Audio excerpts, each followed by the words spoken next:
Hi guys, for the last few months I've been busy coding a small D&D app and had no time nor the energy for animation.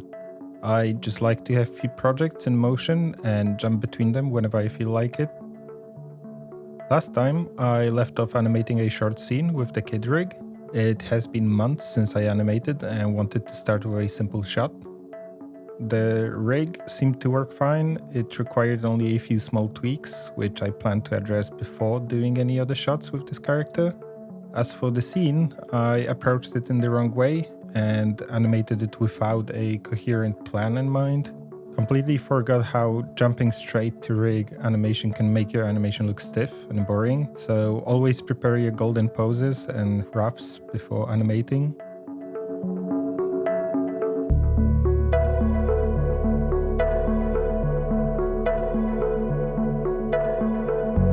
A few weeks later, I watched the new Hilda movie. Seeing all the amazing backgrounds, I wondered if there's a way to recreate them in Blender. This way I could model locations for my project and just change the camera angle whenever needed. This method is not perfect and is useful only in specific scenarios, but people on Twitter seem to like it. Once I find a bit of time, I'll record a tutorial on how to achieve such look.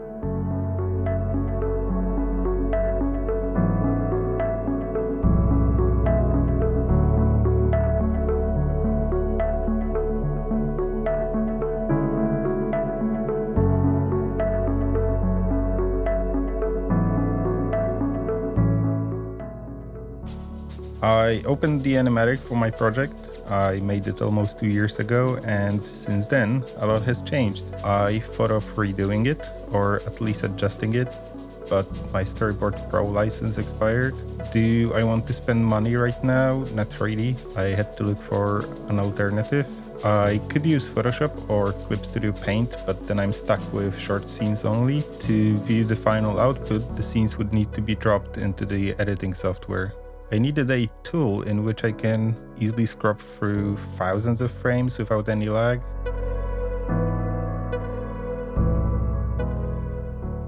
Hi, I'm Fresh Cut Grass. That's how I ended up with Blender again. After a few hours, I ended up with a decent workflow. Fast access to 3D is super helpful at the boarding stage.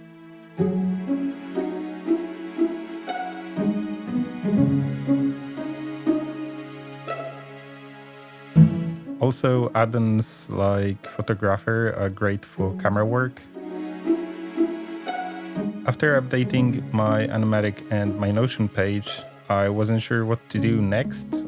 I quickly realized I don't know how to draw. I know how to design and animate standing characters, but drawing strong poses is not my thing. This was another problem, and 3D could solve it.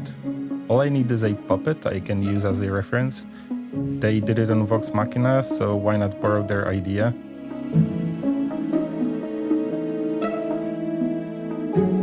The rig has to be simple and easy to pose. Don't mind if it breaks, as I will never use it as the final output. I started by sculpting the characters.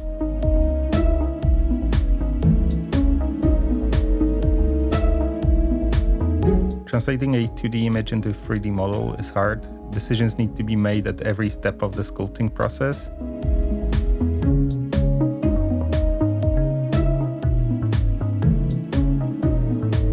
The next step was to do a retopology run, and this took me a day or two. I ended up with a pair of satisfying models, and I was ready to jump into rigging. I had no idea how to rig in 3D, so I watched a few videos on YouTube and ended up with a Rigify build.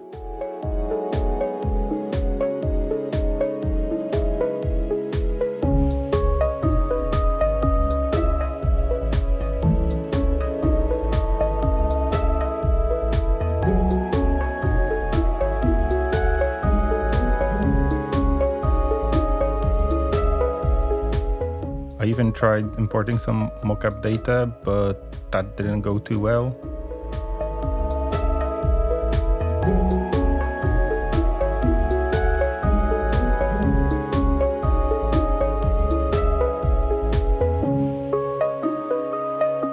was happy with the results, so I called it a day.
So what I'm working on at the moment is a test scene. I wanted to try the rig and see how easy it is to break. To my surprise, it just works. I had some prior experience using Maya, so the same techniques apply. As for the rig itself, it's basic but has all the features I need. I'm not sure why some parts use the XYZ standard while others switch to quaternions. My brain can't really grasp the logic behind the W axis, but then I was too lazy to do anything about it.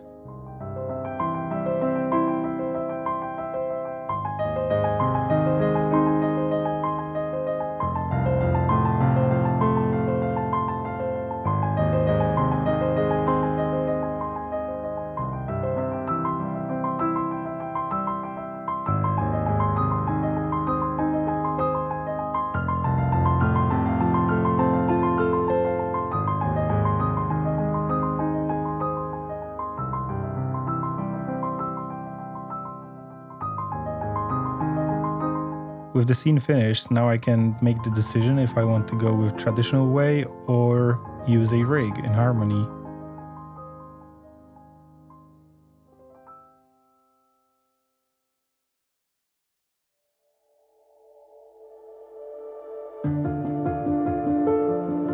This particular scene was finished in Harmony. I reused some parts of the 2D rig, like the head, but the body itself was hand-drawn. It was just faster for me than trying to pose 40 plus poses. Maybe if I had better experience in 2D animation, I could handle it faster with the rig only.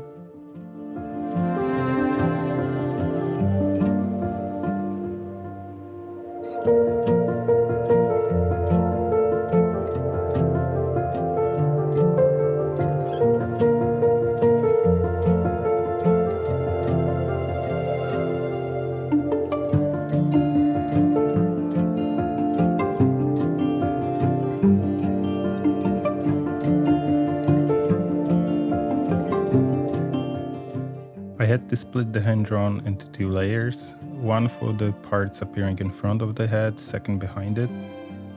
I also found master controllers useful for setting up the correct angles. The animation looks clunky and I'm aware of it. I don't have the patience to fix it, so I'll leave it as is. Now that I know how to approach such shots, I'll do better next time. So I guess that's it for this vlog.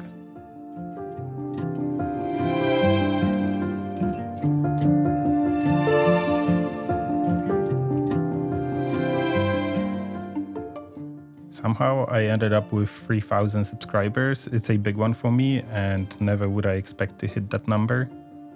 I'm not really sure where I want to go with this channel.